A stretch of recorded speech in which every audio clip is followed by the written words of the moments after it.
This is a relationship that breaks every rule in the book. Some of the most dangerous predators on our planet accepting a human into their midst. Ever get the feeling you've been surrounded by lions? I get it every day. It has taken Kevin Richardson years of patience and dedication to build these unique bonds. But keeping predators in captivity is fraught with difficulty. Introducing young lions to each other is proving unpredictable. There's a battle developing with the hyenas. A surprise arrival catches everyone unawares.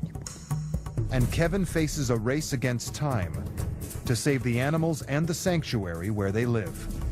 I would hate nothing more than to see this place go and the animals in it. It's my life and soul.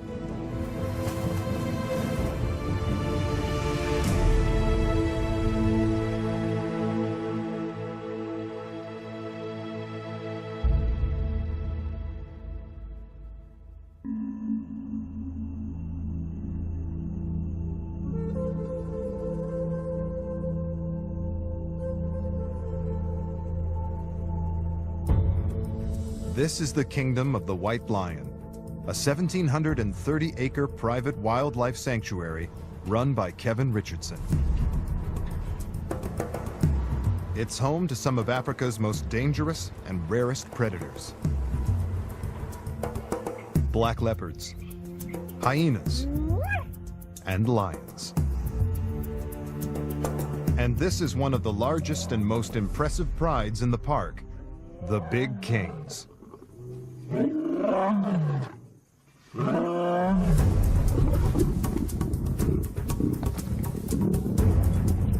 The family is headed by 4 males, 2 tawny lions, Rafiki and Siam, and 2 white lions, Alex and Kaiser. But they are growing restless. White lion Kaiser is challenging the other males for dominance. Kevin fears one of them might get injured, so he's stepping in as peacemaker. Little big boy. A little big boy. Down you go. Guy's just trying to sit on my shoulder. He's trying to break my back. As soon as he reached sexual maturity, everything changed. And he just became interested in one thing, and that was the woman. He's just taken it upon himself to be dominant over them all the time, and he gets extremely aggressive and unpredictable. And this results in extreme fighting between him and the other lions in this group. One lioness in particular is the object of Kaiser's affection, Ishka. The kingdom doesn't have the space or money for any new cubs, and so all the females are given contraceptive implants to prevent them from breeding. But with the females not coming into season, it means the males can no longer act out their instinct to mate. Kevin has noticed this sometimes makes them tense and frustrated. And with Kaiser's behavior worsening, Kevin needs to find him a new home. It's only a matter of time before we'll end up with someone or some lion being killed in this group, or exorbitant vet bills, because a lion's got half its face hanging off. And that's the reason why we're going to have to move him on. 38 lions live at the kingdom, all of them bred in captivity. Among them, 7 rare white lions, identical to their tawny relatives, except for their coloring. But keeping so many big predators comes with a heavy price tag. To run a park of this nature, you are looking in the region of around about $15,000 to $20,000 a month. And that's just maintenance, anti-poaching patrols, staff, keeping the electric fences clean. You got your little magic pliers. You know, feeding the lions, watering the lions, making sure they've got proper veterinary health care, They've been de-ticked. Vehicles, petrol, fetching food. It's a big job. People don't realize what a mammoth job it is, taking on, looking after a lot of lions, not just one lion. It's, a lot of mouths to feed.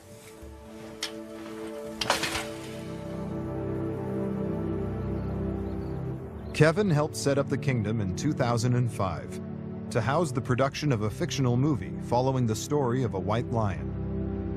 He was in charge of looking after all the animals on set. Today, the retired white lions that starred in the movie live out their days here, alongside Kevin's favorite lions from his former job at another park.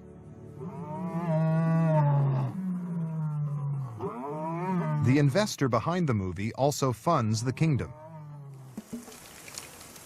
As Kevin deals with the daily challenges of meeting the needs of the animals, he now faces more pressure than ever. The private funding behind the sanctuary is running out, and the bills are piling up. There are troubled times ahead. Kevin urgently needs to find a way for the kingdom to become financially self-sufficient. There's a lot resting on the success of the film. If it's popular, it could provide enough funds to secure the kingdom's immediate future and buy time to find another way to fund the sanctuary. Bandit, you're heavy, my buddy. If the film, for whatever reason now doesn't get out there, the consequences are that the park might have to shut down, and we might be having to find homes for 37 lions, 20-odd hyena, and the rest of the animals that live here. Well, it would be all for naught, my life's work, if that happened. And I can't even begin to imagine that. So Kevin also has his own growing pride to worry about. Today, wife Mandy is taking their baby son Tyler to see the lions for the very first time. But for the family, the daily strain of running the kingdom is starting to take its toll. Behind the scenes, obviously running a park of this magnitude, and it's a constant worry for us, because if we don't find the income and keep things going, then what happens to the animals, which is obviously, Kevin, my #1 priority. And with a battle for supremacy developing in another pride, it's time for Kevin to step in again. Youngsters Tristan, Zippo, and Nash are starting to feel the wrath of their father's dominance. that ear is ringing.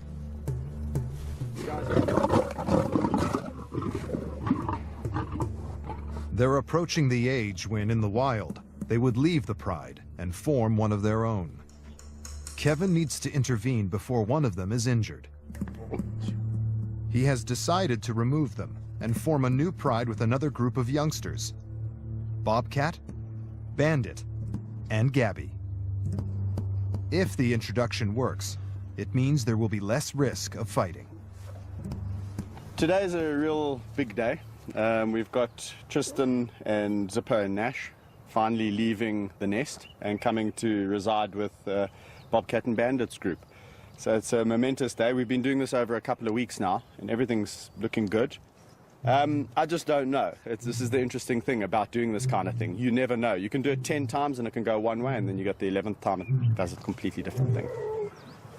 It's a big responsibility. Kevin's unique insight into the dynamics of the pride is key to a successful introduction. But there's an added complication. I'll tickle you to death. I'm gonna tickle you to death. Spunny, the hyena. Spunny was hand-reared alongside Bobcat, Bandit, and Gabby from just a few days old. This unusual pride defy the wisdom that lions and hyenas are arch rivals and will attack each other at any opportunity. Spunny has little idea how to behave around other hyenas, and if he is introduced to them now, he is likely to be seriously injured. For his own safety, he'll stay in the pride where he knows how to behave best, like an honorary lion. With the lions, actually, he lives a pretty cool life. He's one of the pride. They live a very lazy life. They're both very social animals. Best of mates, in fact. Let's go. In you go. In you go. Get in. Whether Spunny accepts newcomers Tristan, Zippo, and Nash into his lion pride remains to be seen. We're going to release them today, see how it goes today, especially with Spunnies, the hyena. And depending how it goes by 2 o'clock, 2 o'clock's the feeding time. If it's all going well, we'll feed them together. If we suspect that it's a little bit awkward and things aren't going so well, then we'll maybe remove them and take them back. Helping Kevin is his right-hand man, Rodney Nambakana, the only other person to handle the animals at the kingdom.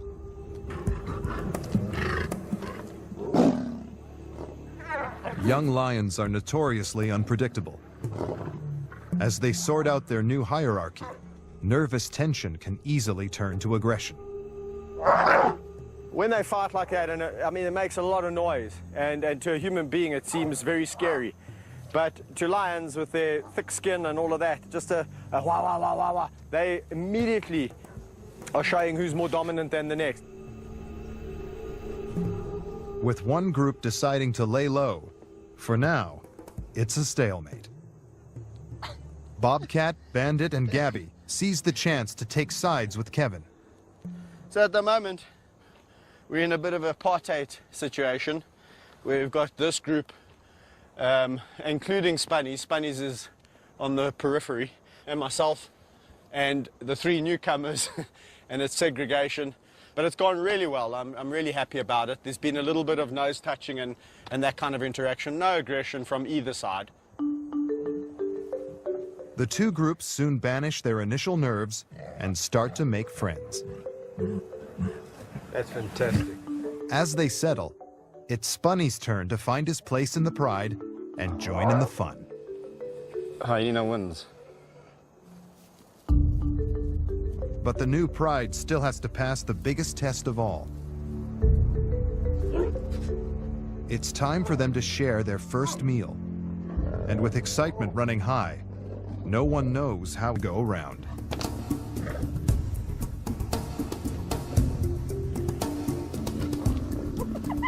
And of course, Spunny makes sure that he gets a lion's share. For now, the pride seem happy, but in the next few weeks, Kevin hopes 2 more lions will join them, if they're accepted.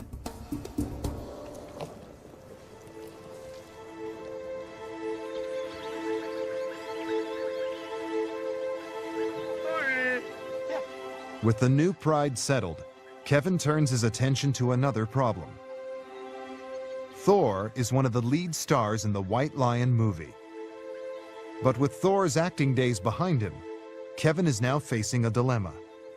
Unlike all the other lions at the kingdom, he lives entirely on his own. The only other member of his pride is Kevin. Long walks through the reserve provide much-needed companionship. But despite Kevin's best efforts, he is increasingly concerned that Thor is lonely. When the days go by, and I've had a busy week, the only lion that really is in the back of my mind is old Thor, because I know he definitely needs some love and attention. Out of all the lions I walk with, this must be my favorite, because I know how much he needs this enrichment. This is really important to him, living as a bachelor. So, you know, whenever he sees me, it's like, come on, Kev, can we go for a walk? Can we go for a walk in the greater area? So I try and take him out more than the others, because they've got, you know, each other's company. Hello, my big boy. What you been doing? Hey, you having fun? Kevin realizes he's no substitute for the real thing. He needs to find Thor some lion suitors. Come on, boy. But they will need to hold their own against this big male.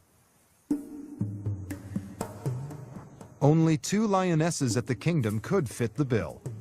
Kasasa and Sabindi might just have what it takes. But Kevin knows it will mean splitting up one happy pride to form another that might fail. There's no guarantee that Thor will accept them. And until the lionesses are given contraceptives, it's not a risk he's willing to take. There's been a power struggle developing in one of the hyena groups. Hyenas live in a matriarchal society called a clan, ruled by the females. They use a complex range of body language and vocalizations to communicate with each other and establish their social hierarchy. To avoid conflict, males are lowest in the social rank. Out of the 5 hyenas in this clan, female Gina is the head. But her daughter Oslo is challenging Gina for supremacy. Hey, what's up with you guys? Huh? Hey, Shans? Kevin is keeping a close eye on them. But this morning he notices more strange goings-on. Hey, what's the matter? You all acting nervous, eh? And it turns out, for good reason. Corey? Hey, what's going on with you? We're all acting very strange. I guarantee you something's up. Eh? He's concerned. So he goes to look for her in their underground den. And there's a big surprise in store. What the? She's got some cubs. There's 3. She's got 3. This is very, very unusual. Hey, my girl. This is the first time she's had 3. I feel like a little kid on Christmas. I want to go wait to unwrap my present. She wasn't showing any signs of giving birth, but these guys are at least a couple of hours old. They're born with their eyes fully open. They can see, they can walk around, they can move around. This is amazing because she's actually very calm. Gina's a very protective mother. In fact, ferociously so. You could imagine she will protect these cubs at all costs. When hyenas breed in the kingdom, just as in the wild, newborn cubs are sometimes cannibalized by rival adults and even their own siblings.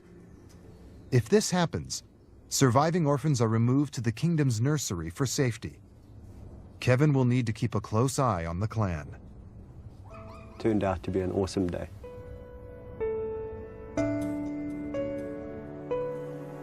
For Kevin, one of the biggest rewards of all is watching young animals mature into adults. And of those closest to his heart are 2 lionesses he rescued as cubs. Well, over here we have Meg and Amy. Probably 2 lionesses that I'll never have a better relationship with. Our love affair started pretty much 8 years ago when Mom abandoned them. They probably weigh in at about 180 kilograms each.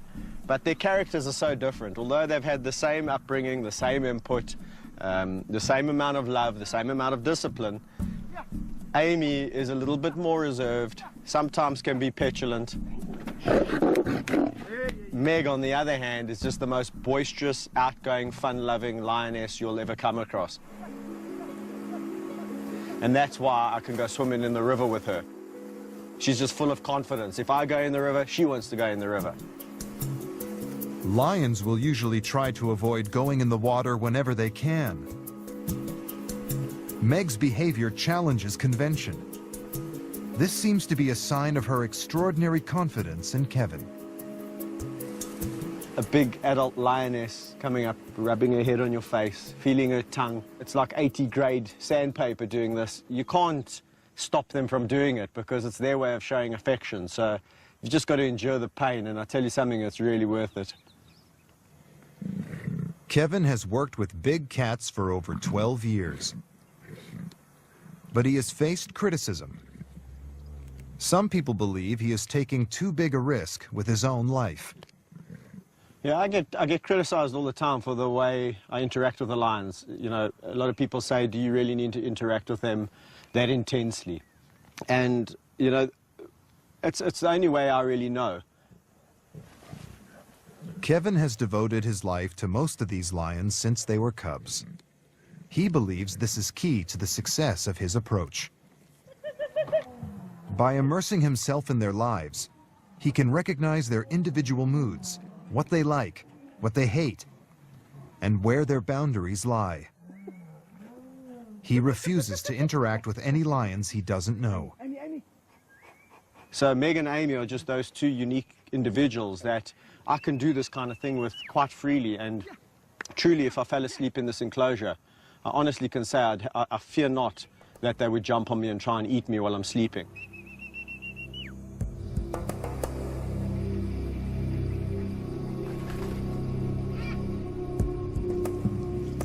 In the wild, numbers of lions across sub-Saharan Africa have declined dramatically. Today, estimates stand at around 25,000, 80% less than 30 years ago. And white lions are the rarest sight of all, in the wild only found in a single area of South Africa.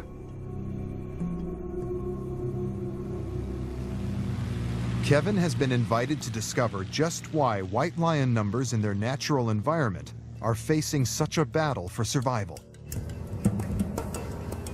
He is flying to the Timbavati Nature Reserve, part of the Greater Kruger National Park, which covers a vast wilderness area of more than 5.5 million acres. Between 2006 and 2010, only 11 white lions were born in the area, and only 3 are thought to have survived.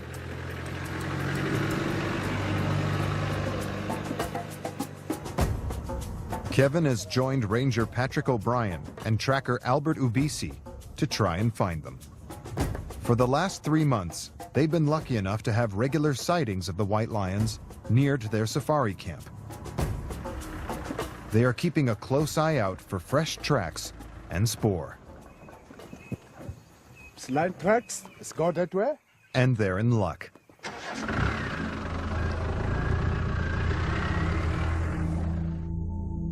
If they find them, it will be the first time Kevin has seen a white lion in the wild. So yeah, we're not far now. We've been tracking the lions for some time now, and we know it's the group that we're looking for because we can see the adult females and we can also see the cub spoor. So it's just, I reckon, around the corner there. Albert's told us we should expect to find some lions, hopefully.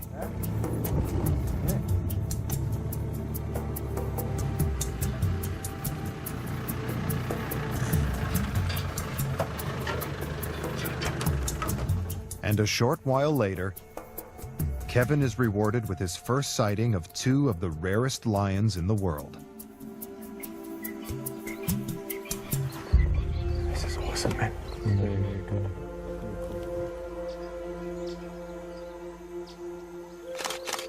You know, since December, they've been in this area and have been moving around the camp and seems to be residents, which is great for us, of course. No, definitely, Yeah, definitely. Not every day you see white lions. White lions carry a rare recessive gene that inhibits the production of color in their fur. But they are not albinos. Their paw pads and lips are pigmented, and often their eyes are bluish instead of the usual golden brown. This rare recessive gene is carried by normal tawny lions in this region. Tell me just the dynamics of this pride. What, I mean, I can see the 2 whites and the 2 browns, but the females, males. The pride which we see here consists of 2 adult lionesses. In fact, it's actually 3, which are between 7 and 8 years of age. One is not present at the moment. I'm not sure where she is. She's been absent from the pride for about several weeks now.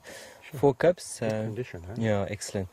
2 tawny lions, which are about 16 and a half, and the 2 white cubs, which are both females, which are approximately 14 to 15 months old. Young lions, both tawny and white, have a tough time staying alive.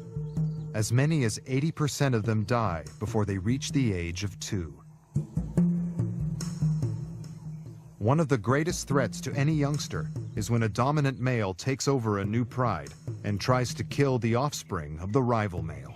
But I mean, that just goes to highlight how difficult it is for the white to survive. I mean, we know mortality in lions is high. That's correct, yeah. But I mean, the fact that these lions have made it to 14 months, that's a really, it's really done very well, good sign.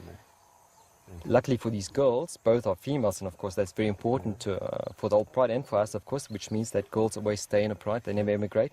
Of course, lionesses are the core foundation of a pride, and with these two girls staying in the pride, it just means that, of course, it's going to be great in the future to see these two girls grow up and become adults. Isn't that going to be fantastic? Can you imagine, coming here in 2 or 3 years from now and seeing these massive adult white lions hunting? I'm going to be back, I'll tell you that much. I will be back. Very impressive. In captivity, white lion numbers are higher than the wild due to breeding programs. But in their natural habitat, Kevin believes their best chance of survival is to conserve the dwindling tawny lion population that carries the gene. As you know, at the Kingdom, several white lions that I work with, and I've always just been maintaining that we should be conserving the tawny gene in this area specifically. And, you know, when I was told that these cubs were born, I was like, you see, I mean, that just goes to prove that there's tawnies carrying the gene. You know, both mothers are tawny, and that clearly indicates that, you know, you don't have to be a white lioness to produce white cubs. And there's a very good chance, and maybe that white gene is a lot more prevalent than what we actually think it is. And even more reason to be protecting these tawnies in this area. Exactly, and this is what's so important about this area, is the fact, you know, this is the only place that they are naturally still found. Yeah. The trip has given Kevin time to reflect on the role he'd like the Kingdom to play in lion conservation. If he can transform the park so it can open to the public, he hopes it will help inspire people to fight for the protection of lions in the wild. But first, Kevin must find a way to fund the Kingdom. And he's about to find out just how tough this will be.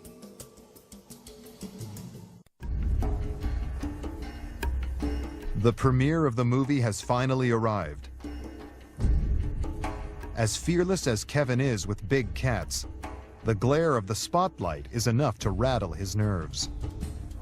I'm very anxious because premieres are nerve-wracking. As it is, you've got almost 400 people coming to watch the film, and you want to be at your most relaxed. I'm not at my most relaxed. I'm a bundle of nerves, and I've got lead weights on my shoulder, and I'm demotivated, and my mind's spinning. Haven't slept a wink. I don't even know if I want to attend.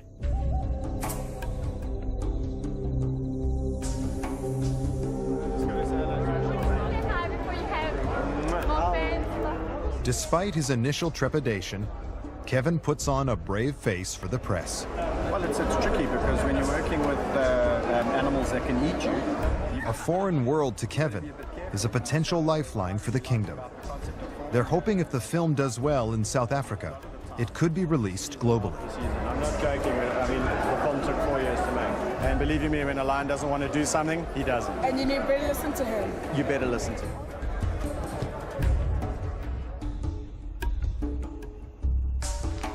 Over the next few days, the movie receives its first reviews. City vibe, yeah, feline feast. 4 out of 5. They're good, but Kevin has to wait to see if they are reflected in the box office takings. The proof is in the pudding. The public are the ones that will say whether this movie stays or goes. So we hold thumbs, and we...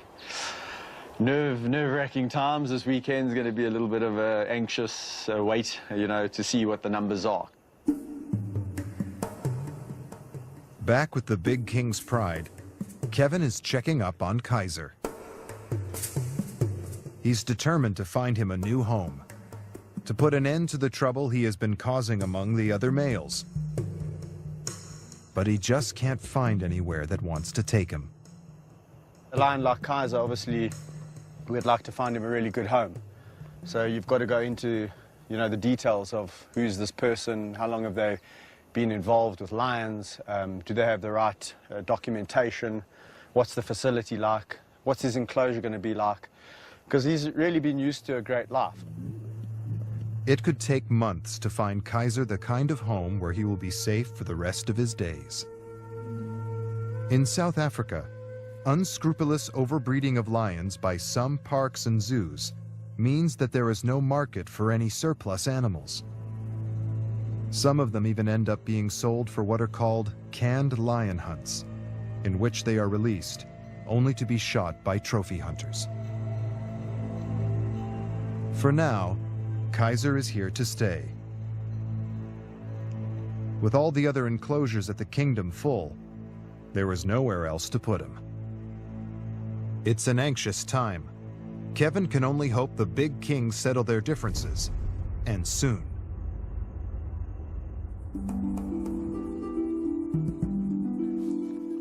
Over in the nursery, lion cubs Mafumu and Vayetsi are fast approaching adolescence. They have outgrown the nursery enclosure and need to live with other lions soon. If they don't, they risk never learning to socialize as part of a pride. I'm a firm believer in cradle to grave. And for every animal that you hand raise, you really are responsible for his destiny. So if an animal has been taken away for whatever the reason, it's a lifetime commitment. And you've got to really figure out what's going to happen with that animal when it gets older. Come, boys. Come, Fumu. Come, boys. Mafumu and Vayetsi now have a big week ahead of them. Come, let's go. Come, good boys. Rodney is taking them for the first of a series of phased introductions to what will be their new pride, the so-called terrible teens. Mafumu and Vayetsi are younger, so the introduction needs to be planned carefully to stop any serious fights breaking out. Lions establishing their hierarchy in a pride, both in the wild and in captivity, will frequently injure each other.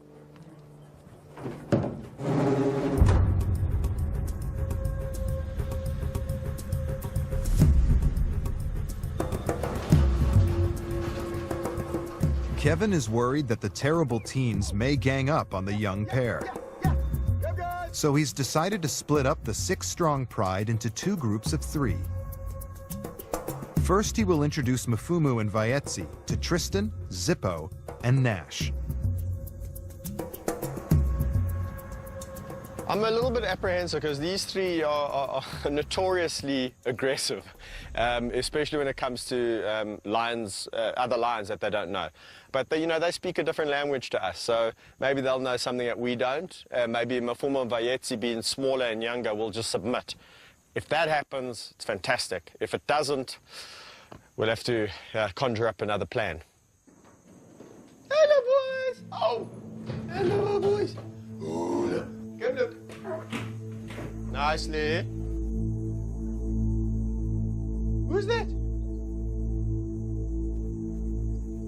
Look, they've been so nice and friendly.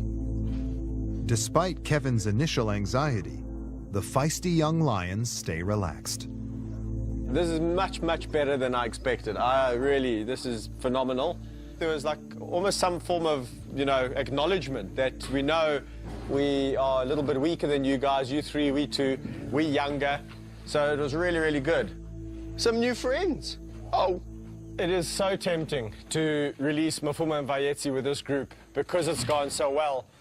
But in all the years of experience, I've realized one thing: overconfidence is a bad thing. And I just think we should wait probably another 1 or 2 introductions like this before we release, because they can almost lure you into a false sense of security where you think, everything's okay. And as soon as you open this gate, it's a different story. Now there's a bigger test in store. Mafumu and Vayetsi are about to meet the other, more unpredictable half of the terrible teens. Bandit. The unruly trio, Bobcat, Bandit, and Gabby, are the oldest of the terrible teens' pride. They're about to meet cubs Mafumu and Vayetsi for the very first time. They could easily gang up on the younger lions, so for their safety, Kevin keeps Mafumu and Vayetsi in the cage. Hello, boys. But as the older lions approach, Vaetzi makes a sudden and aggressive challenge. Hey, come on, be nice. Be nice. Vaetzi, why you being a naughty boy? Don't be a naughty boy. Oh, whoa. Eh? That was really incredible interaction. It went exactly opposite to how I thought. I thought the youngsters would be a lot more submissive and roll on their backs, and that these guys would show some aggression and show some authority. It was exactly the opposite. The youngsters came at them full of aggression, and these guys were completely passive. How are you doing in and amongst all of this? Over the next hour, Kevin waits patiently as the lions sort out their differences, separated by the bars of the cage. Hey, Vaetzi! Okay, so I think what I'm going to do is let them all out together. We've done this a couple of times. There's hardly any interest. The only lion that's really showing any form of aggression is Vaetzi. It's because he's a bit nervous. Mafumu is completely relaxed. These guys are not going to do anything bad. I think if anything, it's going to come aggression from the youngsters.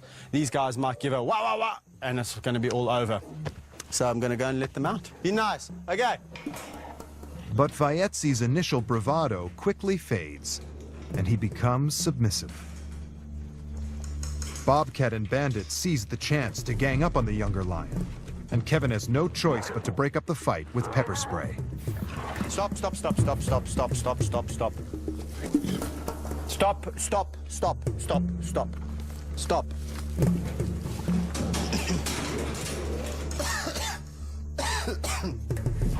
I just got a hunch that it would be okay to let them all out. They're all in jolly moods. And especially the youngsters are being extremely submissive. So that's... until Mr. Bandit decided to pick on them. And once he started picking on them, Bobcat came in from behind, where I had to defuse the situation with a little bit of help from a friend called pepper spray. Nice. I want nice. As an emergency backup, Kevin carries a can of pepper spray to stop dangerous fights breaking out. If he's caught in the middle, an accidental bite from a lion could seriously injure him. It's extremely rare he ever needs to use pepper spray, and in this case, it's Kevin that suffers the consequences.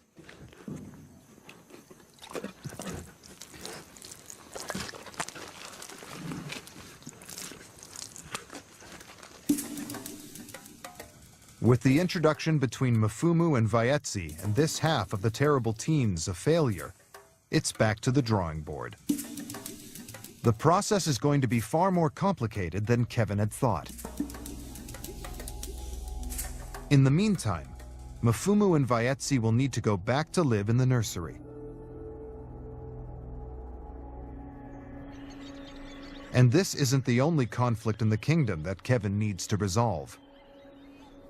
He's received a call that 2 of Gina's cubs have disappeared. Hello, Gina. Hey, Ma. How's your cub? Eh? He wants to check up on Gina's one remaining baby. What's happening? Hello, my girl. But the matriarch is out of the den and appears restless. Why are you out the den? And Kevin has no idea that there's yet another surprise in store. There's 3.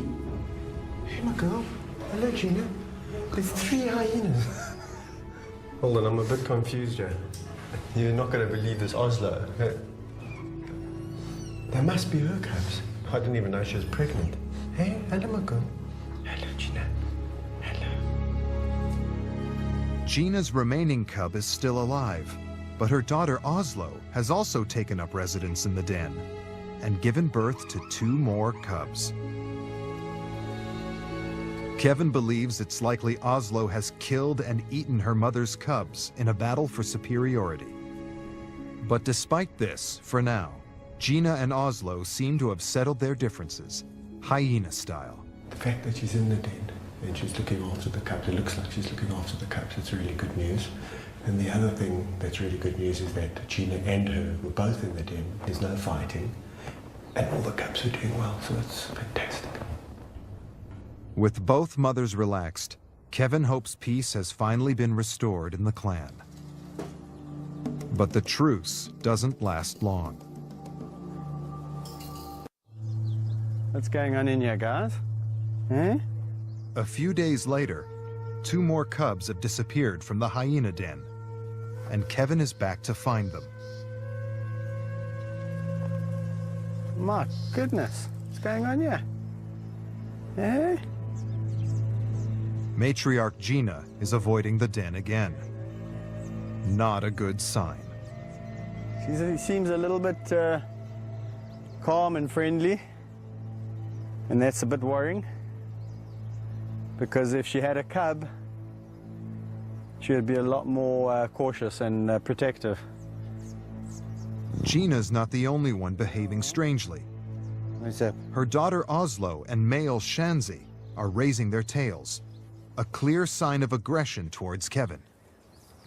These guys are showing signs of a little bit too much aggression, and I think we should start hopping out of here, right? Back in the den, Kevin goes to look for the remaining cub.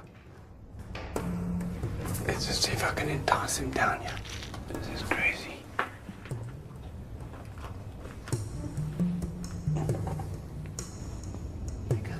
Now he's faced with a dilemma.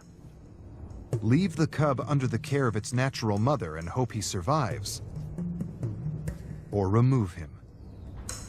There's definitely been some chaos on outside. I've looked everywhere, and I can't find the other 2 siblings. It looks like either Gina's probably come and killed one of Oslo's, and Oslo's in return killed one of Gina's, so Gina's got no cubs left. And Oslo's only got one, and I'm just afraid that if I leave this cub here, I'm gonna have no cubs whatsoever. Goodbye. Kevin reaches a decision. If the cub is to have any chance of growing up, he needs to take it away from the clan.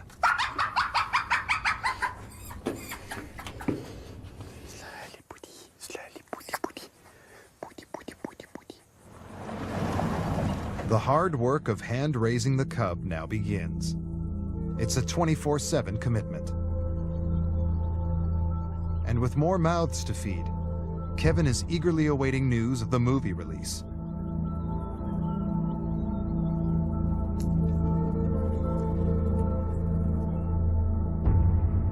Figures are in from the box office. It's not good news. They won't be enough to keep the kingdom up and running, and the animals safe. Kevin needs to find a new approach to raising funds, and fast. The park needs to be operating and basically paying for itself in about 6 months from now. And if that isn't the case, yeah, again, it's going to be quite a battle to see where we can kind of get funding from and see if we can save it. Because I would hate nothing more than to see this place go and the animals in it. It's my life and soul. At home, Kevin's wife Mandy is also starting to feel the strain. It's just finding the balance between the pressure of the farm and also working together as a couple, we work together at home, we live together, we do everything together. So it's just having to balance all of that sometimes does get a bit stressful. Hello, Ishki. To add to the stress, they know that finding good homes for all of the big cats would be near impossible. The consequences for those who work at the kingdom and the animals could be serious. We've been with these animals since they were young, so they are like, we are part of their family. I don't even want to think about what it would do to me if for some reason the lions are taken away from me or I'm taken away from them. It would be, I don't know how to describe it.